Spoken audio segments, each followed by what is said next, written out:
ಪ್ರಿಯ ವೀಕ್ಷಕರೇ, ಒಮ್ಮೆ ಕಣ್ಣು ಮುಚ್ಚಿ ಕಲ್ಪಿಸಿಕೊಳ್ಳಿ, ಸಾವಿರಾರು ಭಕ್ತರು ವಿಠ್ಠಲ ವಿಠ್ಠಲ ಎಂದು ಭಜನೆ ಮಾಡುತ್ತಾ ಪಂಢರಪುರದತ್ತ ಸಾಗುತ್ತಿದ್ದಾರೆ.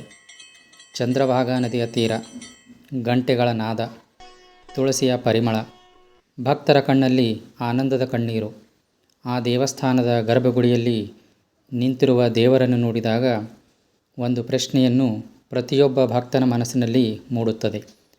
ಎಲ್ಲ ದೇವರುಗಳು ಸಿಂಹಾಸನದಲ್ಲಿ ಕುಳಿತಿದ್ದಾರೆ, ಆದರೆ ವಿಠ್ಠಲ ಏಕೆ ಒಂದು ಇಟ್ಟಿಗೆ ಮೇಲೆ ನಿಂತಿದ್ದಾನೆ? ಇದು ಕೇವಲ ಒಂದು ಮೂರ್ತಿಯ ರೂಪವಲ್ಲ, ಒಬ್ಬ ಭಕ್ತನ ಭಕ್ತಿಗೆ ದೇವರೇ ತಲೆಬಾಗಿದ ಕಥೆ. ಹಾಗಾದರೆ ಬನ್ನಿ, ಸಾವಿರಾರು ವರ್ಷಗಳ ಹಿಂದಿನ ಆ ಅದ್ಭುತ ಘಟನೆಯೊಳಗೆ ನಾವು ಪ್ರಯಾಣ ಮಾಡೋಣ. ಬಹಳ ವರ್ಷಗಳ ಹಿಂದೆ ಪಂಢರಪುರದ ಸಮೀಪದಲ್ಲಿ ಪುಂಡಲೀಕ ಎಂಬ ಯುವಕ ವಾಸಿಸುತ್ತಿದ್ದ. ಅವನು ಬುದ್ಧಿವಂತನಾಗಿದ್ದ, ಶಕ್ತಿವಂತನಾಗಿದ್ದ. ಆದರೆ ಅವನ ಹೃದಯದಲ್ಲಿ ಕರುಣೆ ಇರಲಿಲ್ಲ. ಅವನಿಗೆ ತನ್ನ ಸುಖವೇ ಮುಖ್ಯ. ಮನೆಯಲ್ಲಿ ವಯಸ್ಸಾದ ತಂದೆ ತಾಯಿ ಇದ್ದರು. ಅವರ ಕಷ್ಟ ಅವನಿಗೆ ಕಾಣಿಸುತ್ತಿರಲಿಲ್ಲ. ಅವರು ಕರೆದರೂ ಅವನು ಕೇಳದಂತೆ ನಡೆದುಕೊಳ್ಳುತ್ತಿದ್ದ. ಅವರು ಊಟ ಮಾಡಿದ್ದಾರೆ, ಔಷಧ ತೆಗೆದುಕೊಂಡಿದ್ದಾರೆ ಎಂಬುದನ್ನೂ ಸಹ ವಿಚಾರಿಸುತ್ತಿರಲಿಲ್ಲ. ಒಬ್ಬ ಮಗ ಮಾಡಬಾರದ ಎಲ್ಲ ತಪ್ಪುಗಳನ್ನು ಅವನು ಮಾಡುತ್ತಿದ್ದ.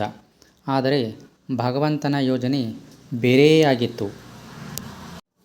ಒಂದು ದಿನ ಪುಂಡಲೀಕ ಕೆಲವು ಮಹಾತ್ಮರನ್ನು ಭೇಟಿಯಾದ. ಅವರ ಮುಖದಲ್ಲಿ ವಿಚಿತ್ರವಾದ ಶಾಂತಿ, ಕಣ್ಣಲ್ಲಿ ಅಪಾರ ಕರುಣೆ. ಪುಂಡಲೀಕ ಕೇಳಿದ, ನಿಮ್ಮ ಸಂತೋಷದ ರಹಸ್ಯವೇನು? ಅವರು ಮಂದಹಾಸ ಮಾಡಿ ಹೇಳಿದರು, ನಾವು ದೇವರನ್ನು ಹುಡುಕಲಿಲ್ಲ, ದೇವರನ್ನೇ ನಮ್ಮ ಸೇವೆಯಲ್ಲಿ ಕಂಡೆವು. ಪುಂಡಲೀಕ ಅಚ್ಚರಿಯಿಂದ ಕೇಳಿದ, ಹೇಗೆ? ಮಹಾತ್ಮರು ಉತ್ತರಿಸಿದರು, ತಾಯಿ ತಂದೆಯ ಸೇವೆ ಮಾಡುವ ಮನೆಯಲ್ಲಿ ದೇವರು ಸದಾ ನೆಲೆಸಿರುತ್ತಾನೆ.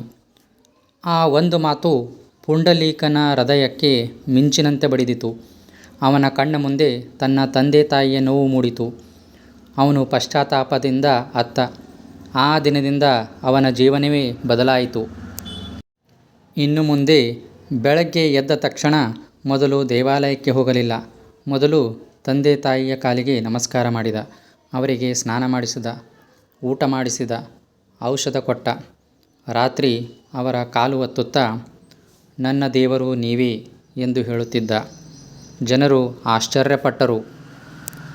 ಆದರೆ ಈ ದೃಶ್ಯವನ್ನು ಮತ್ತೊಬ್ಬರು ನೋಡುತ್ತಿದ್ದರು.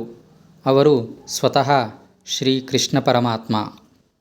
ಒಂದು ಸಂಜೆ ಶ್ರೀಕೃಷ್ಣ ಮತ್ತು ರುಕ್ಮಿಣೀ ದೇವಿ ಸಾಮಾನ್ಯ ಯಾತ್ರಿಕರ ರೂಪದಲ್ಲಿ ಪುಂಡಲೀಕನ ಮನೆಗೆ ಬಂದರು. ಪುಂಡಲೀಕ ಎಂದು ಕರೆದರು. ಆ ಸಮಯದಲ್ಲಿ ಪುಂಡಲೀಕ ತನ್ನ ವೃದ್ಧ ತಂದೆ ತಾಯಿಯ ಕಾಲು ಒತ್ತುತ್ತಿದ್ದ. ಹೊರಗೆ ಬಂದವರು ಯಾರು ಎಂಬುದು ಅವನಿಗೆ ತಿಳಿದಿರಲಿಲ್ಲ. ಆದರೆ ಅತಿಥಿಯನ್ನು ಕಾಯಿಸುವುದು ತಪ್ಪು, ತಾಯಿ ತಂದೆಯ ಸೇವೆ ಬಿಟ್ಟು ಹೋಗುವುದೂ ತಪ್ಪು. ಆ ಕ್ಷಣದಲ್ಲಿ ಅವನು ಒಂದು ನಿರ್ಧಾರ ತೆಗೆದುಕೊಂಡ. ಅಲ್ಲಿ ಸ್ವಲ್ಪ ಕೊಳಚೆ ಇದ್ದಿದ್ದರಿಂದ ನಿಲ್ಲಲು ಜಾಗವಿರಲಿಲ್ಲ.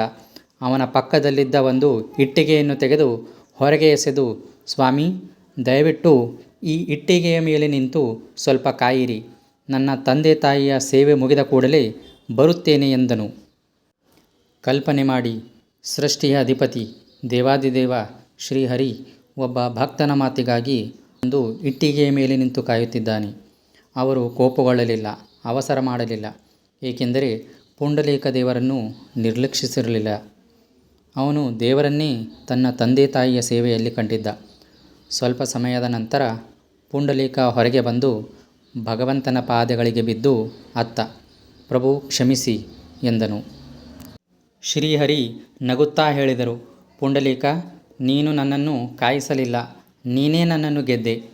ಭಗವಂತ ಹೇಳಿದರು, ಈ ಕ್ಷಣದಿಂದ ನಿನ್ನ ಭಕ್ತಿಯ ನೆನಪಿಗಾಗಿ ನಾನು ಇದೇ ಸ್ಥಳದಲ್ಲಿ, ಇದೇ ಇಟ್ಟಿಗೆಯ ಮೇಲೆ, ಇದೇ ಭಂಗಿಯಲ್ಲಿ ಯುಗ ಯುಗಾಂತರಗಳವರೆಗೆ ನಿಂತಿರುತ್ತೇನೆ.